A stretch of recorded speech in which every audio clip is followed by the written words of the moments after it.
Saya ke Cina dalam 3 tahun terakhir lebih dari 5 kali. Dan kunjungan saya ke Silicon Valley 3 tahun terakhir ada kali 2 kali. Ada beberapa hal yang saya bisa kesimpulan dari perjalanan bisnis saya. Perusahaan besar seperti manufaktur dan heavy industry menggeser fungsi SDM atau labor force mereka ke tingkat 0. Kalau perlu tidak pakai buruh lagi. Untuk menggantikan skill worker ini mereka ganti dengan robot artificial intelligence. Perilaku buruh yang suka demo, banyak mengeluh, harus dididik, diajari, menjadi berkurang sehingga 90%. Dan ini meringankan kerja bagian HRD. Ini ibarat mobil pakai kopling lalu diputuskan pakai otomatis. Itu menghilangkan lebih dari 40 bagian dari engine mechanical mobil tersebut. Selain lebih efisien di tenaga kerja, maka lebih kecil human error dan kecelakaan kerjanya. Karena kesalahan kerja yang menjadi kecil tersebut dan mesin yang menjadi lebih cepat tersebut, produksi bisa meningkat 2 kali lipat dibandingkan dengan menggunakan tenaga manusia. Teknologi AI, Artificial Intelligence, robotik tumbuh pesat 3 tahun terakhir dan 5 tahun ke depan makin ngeri lagi pertumbuhannya. Industri garment,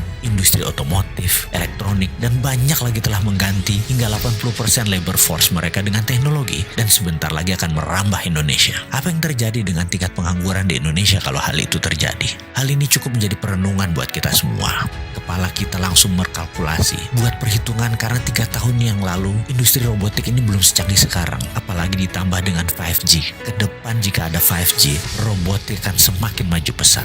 Bagi perusahaan, walau lebih mahal sedikit investasinya atau kira-kira naik 20% dengan menggunakan robotik, namun karena perilaku manusia modern yang ribet cara berpikirnya, complicated, banyak ngeluhnya, banyak perusahaan besar menganggap lebih baik tidak pakai manusia modern yang terlalu banyak informasi di kepalanya. Pendapat saya pribadi, 50% manufaktur di Indonesia dalam 3 tahun ke depan akan menggantikan semua dengan mesin. Indikasinya, sekarang semua manufaktur besar yang ada sistem mekaniknya pasti akan dirobotkan. Pengangguran pasti meningkat tajam. Dan bagi perusahaan besar, nggak peduli. Yang penting margin keuntungannya bagus dan bisnis berjaya. Lalu apa yang terjadi dengan SDM tersebut? Ya pengangguran lah pasti di mana-mana. Sebenarnya ada nggak sih yang mikirin solusinya ke depan bagaimana?